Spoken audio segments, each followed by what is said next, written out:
Hello friends, welcome to the new episode of my channel life Prince. এখন কথা বলবো একটা খুব ইন্টারেস্টিং টপিক নিয়ে, সেটা হচ্ছে মানুষ আজ থেকে রিলিজ করছে বাংলাদেশে, তো সেখানে রেসপন্স কেমন সেটা নিয়ে বেসিক্যালি এখন কথা হবে। তো আমি বারবার বলে এসেছি জিদ্দার ফ্যান ফলোইং বাংলাদেশে খুবই ভালো।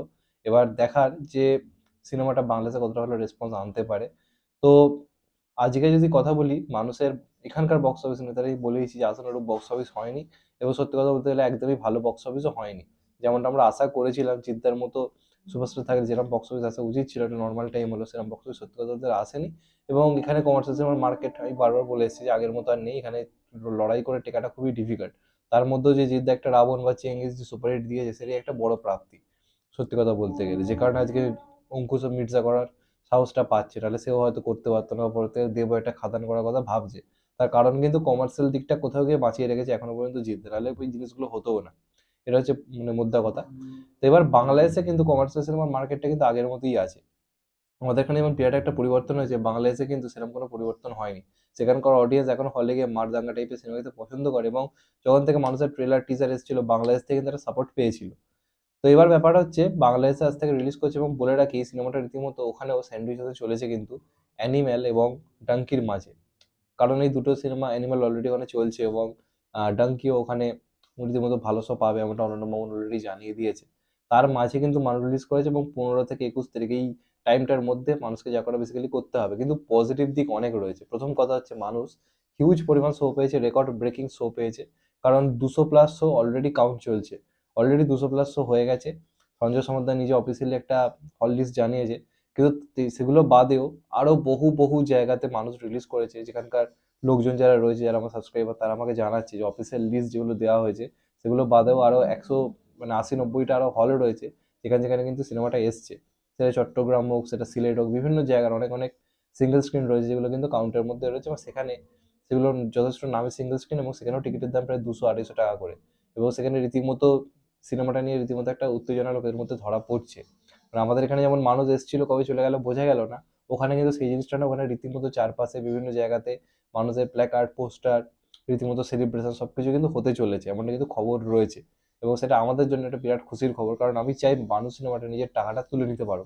এখান থেকে একটা নির্দিষ্ট একটা বিজনেস করেছে, এবার দেখা যাক বাংলাদেশ থেকে এই এক সপ্তাহের যে টাইমটা সেখানে কত বিজনেস করতে পারে।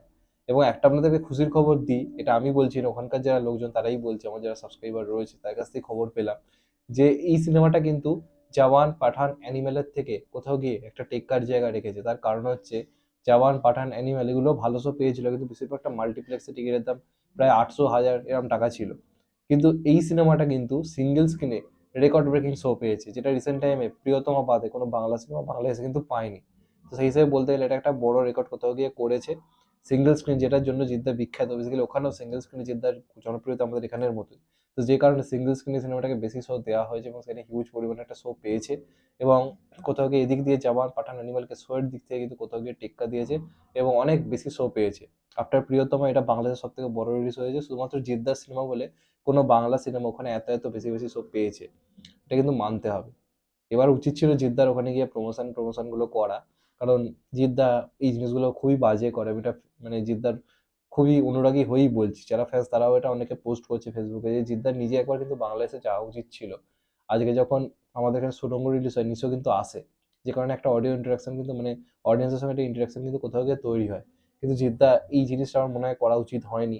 আমার মনে হয় বাংলাদেশে গিয়ে প্রমোশন, কারণ জিদ্দার পেজ থেকেও কোনো পোস্ট করা হয়নি।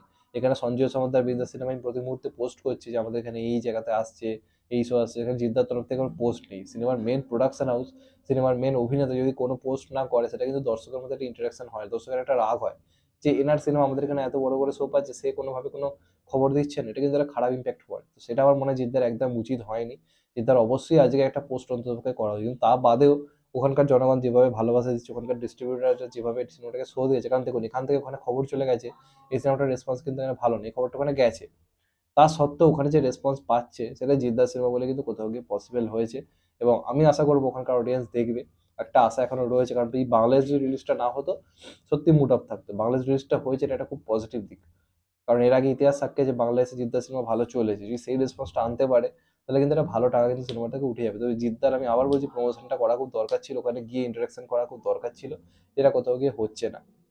জানি না জিদ্দার বা জিদ্দার টিমের এই মানে প্রমোশনের এই ভুল কবে ঠিক হবে, আমরা বারবার বলে তো কোনো লাভ নেই। এটা আমার খুব খারাপ লেগেছে, কারণ এটা হওয়া খুব দরকার ছিল।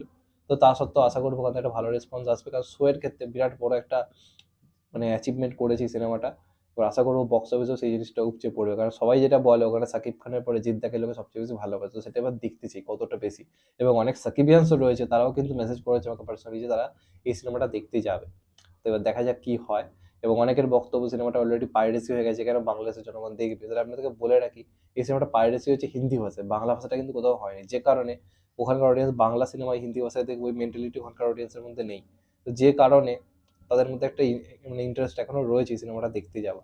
তো আশা করব কোথাও গিয়ে এই সিনেমাটা ভালো একটা বিজনেস আনবে এবং আবার জিদ্দার বাংলাদেশে একটা জয় জয়কার আমরা দেখতে পাবো। কারণ শো মারাত্মক পেয়েছে। কত কি হটলিস্ট পেলো সেটা আমি অফিসিয়ালি পোস্ট করে দেবো আমার কমিউনিটি বক্সে, সেখান থেকে তোমরা চেক করে নিতে পারো। আর যদি চ্যানেলটা নতুন হয়ে থাকো, সেই এপার বাংলার হোক ওপার বাংলার হোক, চ্যানেলটাকে প্লিজ সাবস্ক্রাইব করে দিও and get the bell icon. ভালো থেকো সবাই, টেক কেয়ার, নমস্কার, আবার দেখা হবে আমার ভাই। টেক কেয়ার, ততক্ষণ সবাই ভালো থেকো, সুস্থ থেকো, টেক কেয়ার।